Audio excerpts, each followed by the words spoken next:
Hello, dear learners. Welcome to your channel Mind Map SST. आज हम पढ़ेंगे the value of work 13 chapter का remaining part. इससे पहले मैं 2 वीडियो में कवर करा चुकी हूँ इसका पार्ट. तो अब हम आगे चलते हैं. ये पेजेस हम कंप्लीट कर चुके हैं, पार्ट नंबर 1 और पार्ट नंबर 2. तो अब हम जाएंगे आगे. आप मुझे बताइएगा कि आपको ये कैसा लग रहा है, क्या समझ में आ रहा है, कोई और आपकी कोई क्वेरी हो. और हाँ, ये चैप्टर इस वीडियो में कंप्लीट होने वाला है. और इसके बाद आपको कौन सा चैप्टर चाहिए, आप हिस्ट्री से रिलेटेड चैप्टर करना, हिस्ट्री वाला चैप्टर करना चाहेंगे या फिर सिविक्स का, वो आप मुझे कमेंट बॉक्स में बता दीजिएगा. चलिए, तो हम स्टार्ट करते हैं. पेज नंबर 91, यहाँ से the importance of non economic activities. इस टॉपिक से हम आपको बताएंगे कि जो नॉन इकोनॉमिक एक्टिविटीज़ होती हैं उनकी क्या वैल्यू है. वाइल नॉन इकोनॉमिक एक्टिविटीज़ में नॉट इन्वॉल्व मनी. ये जो नॉन इकोनॉमिक एक्टिविटीज़ होती हैं इनके अंदर मनी इन्वॉल्व नहीं होता. The value they generate is important in our lives. इससे हमें हमारी लाइफ के अंदर जो वैल्यू होती है वो जनरेट होती है. मतलब हमें अच्छा और दूसरे लोगों के साथ हम कैसा व्यवहार करना चाहिए, उनकी कैसे हम सेवा कर सकते हैं, इसके बारे में, मतलब इसी तरीके की चीज़ें इसमें हम आपको समझाएंगे. सबसे फर्स्ट जो हम देखेंगे, सेवा. सेवा क्या होती है?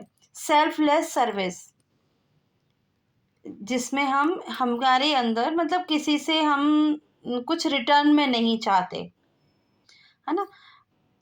ये जो पैराग्राफ है ये हमें बताता है कि ये जो सेवा होती है ये टेम्पल्स, गुरुद्वारा, मॉस्को, चर्च, इन सभी में आप देखते होंगे कैसे, जैसे आपको लंगर चल रहा है कहीं कम्युनिटी किचन के अंदर, गुरुद्वारा है, वहाँ पे जितने भी विजिटर्स आते हैं उन सभी को फ्री खाना खिलाया जाता है ना.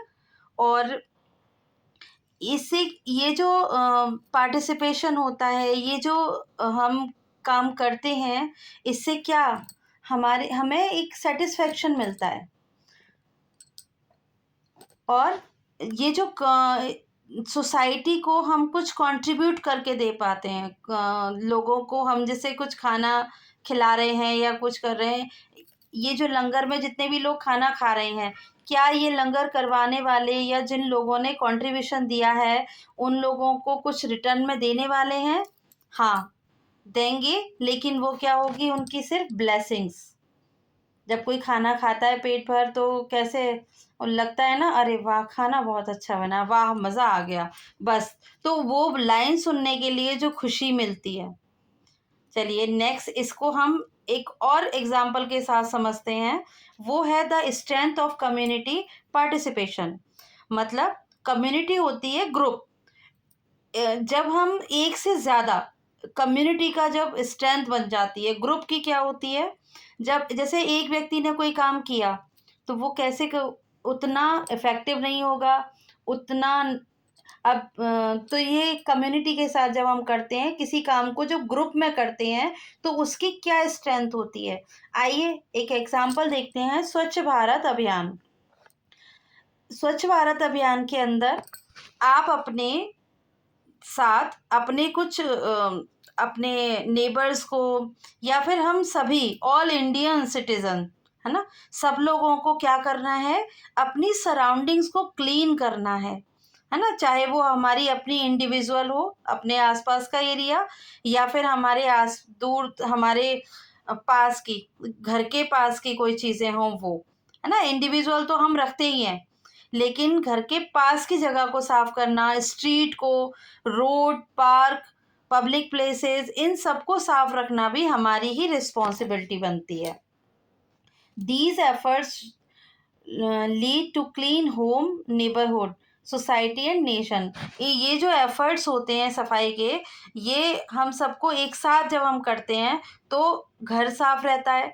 जैसे घर में जितने भी मेंबर हैं, वो अगर ये सोच ले कि हम जिस चीज़ को जहाँ से लेते हैं वहीं रख दें, तो हमारा घर कभी गंदा नहीं होगा। ठीक है? आप लोग क्या करते हो, या मोस्टली घरों में क्या रहता है कि बच्चे चीज़ें इधर-उधर फेंक देते हैं, और वो जो घर में मम्मी होती हैं, वो सारे दिन सामान सँभालती हैं और फिर वो डाँट लगाती हैं, क्योंकि वो भी तो थकती हैं। उन्हें मॉर्निंग से लेके नाइट तक कितने सारे काम करने होते हैं। तो आप उसमें हेल्प कर सकते हो अपने होम को क्लीन करने में। ऐसे ही जब आप थोड़े बड़े हो जाते हो, या फिर बड़े जो लोग होते हैं, वो स्ट्रीट, जैसे आपने अपने घर का कचरा अपने घर के सामने या दूसरे के, अपने नेबर के घर के सामने ना फेंक कर, वो जो गाड़ी आती है आप उसमें डालिए। इस तरीके से आपकी अपनी स्ट्रीट साफ रहेगी। ठीक है? हर घर से अगर कचरा गाड़ी के अंदर डाला जाएगा, तो फिर घर के बाहर कचरा नहीं रहेगा।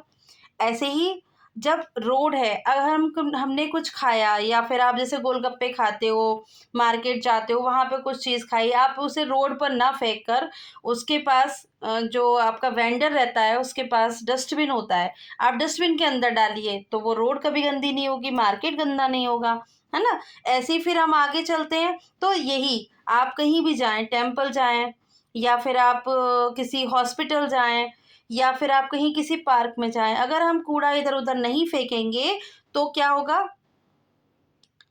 उससे हमारे आसपास की जितनी सोसाइटी है वो सब क्लीन रहेंगी, नेबरहुड के बाद सोसाइटी, और सोसाइटी से नेशन, तो हमारा सारा कंट्री एकदम क्लीन रहेगा। एक और एग्ज़ाम्पल है, नीचे आप पिक्चर में देख सकते हो, मैं पेंसिल ले लेती हूँ, ये हाइलाइटर, ये है आपका वन महोत्सव। वन महोत्सव में क्या रहना है, आप ये जो कम्युनिटी है, पार्टिसिपेशन, कम्युनिटी का एक कलेक्टिव कम्युनिटी पार्टिसिपेशन, मतलब ग्रुप का फिर से अब हम, एक बच्चा अगर ट्री लगाएगा तो कितने लगा देगा सारे दिन में? ज़्यादा से ज़्यादा 10, 20, इससे ज़्यादा तो नहीं करेगा, 50 लगा देगा अगर टोटल सारा दिन करना है तो, कोई एक व्यक्ति। लेकिन वहीं अगर हम यही काम को पूरे ग्रुप में मिलकर करें, सभी लोगों ने 5-5 ट्रीज़ लगाए या 1-1 ट्रीज़ भी लगाए, तो सोचिए हमारे एक अपने कॉलोनी के अंदर कितने लोग हैं, और कॉलोनी से अलग आप ये देखिए कि हमारे सिटी या विलेज के अंदर कितने लोग हैं, कितने ट्रीज़ प्लांट कर दिए जाएँगे। तो ये क्या है? वन महोत्सव। फिर इसके अलावा हमें लोगों को सिर्फ़ ट्री प्लांट करना ही नहीं होता है, हमें उन लोगों को उसकी वैल्यू समझानी है। हमें ये उनको अवेयर करना है कि अगर हमारे लाइफ़ के अंदर ट्रीज़ नहीं रहेंगे, तो हमें कितना नुकसान रहेगा। आप देखिए आज जो घर बनते हैं, जो आपके फ्लैट होते हैं, बंगलो होते हैं, या फिर कोई नॉर्मल घर भी होता है, होम, वो बनता है तो उसके अंदर फर्नीचर का कितना काम होता है। अगर ट्रीज़ नहीं होंगे तो वुड कहाँ से आएगी? वुड कहाँ से आती है? ट्रीज़ से आती है। अगर ट्री नहीं होंगे तो कहाँ से आएगी वुड फिर?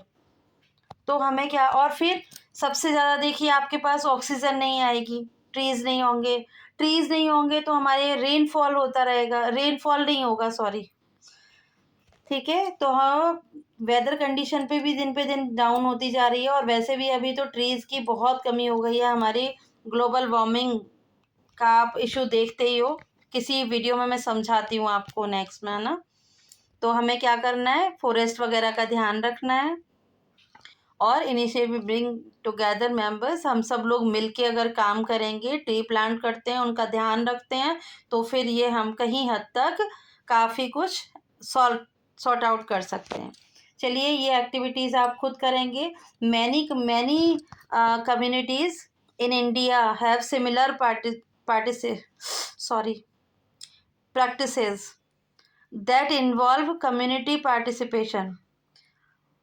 बहुत सारी कम्युनिटी है हमारे इंडिया के अंदर जो ऐसे कुछ प्रैक्टिसेस करती हैं, कम्युनिटी के पार्टिसिपेशन रहते हैं, ऐसे कम्युनिटी वर्क, मतलब बहुत सारे हैं।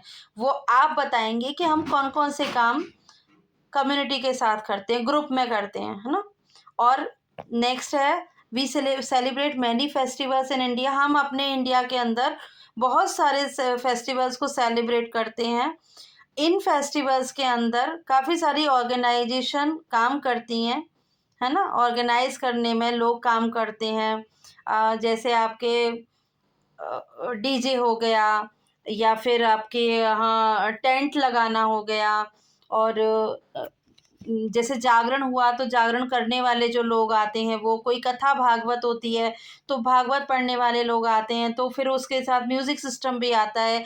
ऐसे आप बहुत सारी चीज़ें हैं उन्हें आइडेंटिफ़ाई करेंगे और आप ये बताएँगे कि इसमें से कौन-सी एक्टिविटीज़ इकोनॉमिक है और कौन-सी नॉन इकोनॉमिक है, ठीक है? और उनसे आपको क्या सोचते हो, आपकी नज़र में उन चीज़ों की क्या वैल्यू है, आप वो बताएँगे।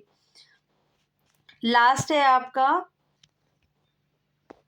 लास्ट पॉइंट में हम जानेंगे, क्या आप आइडेंटिफ़ाई कर सकते हो आपके स्कूल या फिर आपकी लोकल सोसाइटी में, लोकल सोसाइटी होती है आपकी कॉलोनी या फिर आप किसी बिल्डिंग में उसमें फ्लैट्स में रहते हैं, तो आपकी जो अपनी कम्युनिटी होती है उसमें कौन-कौन से प्रोग्राम सेलिब्रेट किए जाते हैं, क्या रहता है ना? उन सब के बारे में आप बताएँगे जहाँ कम्युनिटी कौन-कौन से प्रोग्राम वगैरह करती है और आप क्या उनको ऑब्ज़र्व करते हो, ये सारी चीज़ें, ठीक है? बिफ़ोर वी मूव ऑन, इससे आगे बढ़ने से पहले हमने इस चैप्टर में क्या जाना है, इकोनॉमिक और नॉन इकोनॉमिक एक्टिविटीज़ क्या होती हैं, वो आप मुझे बहुत कम शब्दों में एक्सप्लेन करोगे, कमेंट बॉक्स में बताएँगी कि आपने इकोनॉमिक और नॉन इकोनॉमिक एक्टिविटीज़ में क्या जाना। और इसके अलावा हमें वैल्यू एडिशन, इकोनॉमिक एक्टिविटीज़ किस चीज़ की, जो भी इकोनॉमिक एक्टिविटीज़ हैं, उनकी क्या वैल्यू है, किस लिए हैं, क्यों हैं, है ना? क्या, तो वो सब बताना है। लास्ट में आता है कि नॉन इकोनॉमिक एक्टिविटीज़ का क्या कंट्रीब्यूशन है, किसके लिए? सोशल वेलफेयर के लिए, पर्सनल वेल बीइंग के लिए, है ना? Enhance and overall quality of life, life को अच्छा बनाने के लिए आपका नॉन इकोनॉमिक एक्टिविटीज़ का क्या कंट्रीब्यूशन है, आप वो सब बताएँगे। चलिए, मिलते हैं नेक्स्ट वीडियो में। और जैसा मैंने आपसे पूछा कि आप स्टार्टिंग में ही कि आप मुझे बताएँगे कि नेक्स्ट चैप्टर आप कौन-सा पढ़ना चाहते हैं, हिस्ट्री से या सिविक्स से? तो आप मुझे क्लियर करें और नेक्स्ट मैं वही लेकर आऊँगी। Bye-bye. Please like, share and subscribe my channel, video. See you. Take care.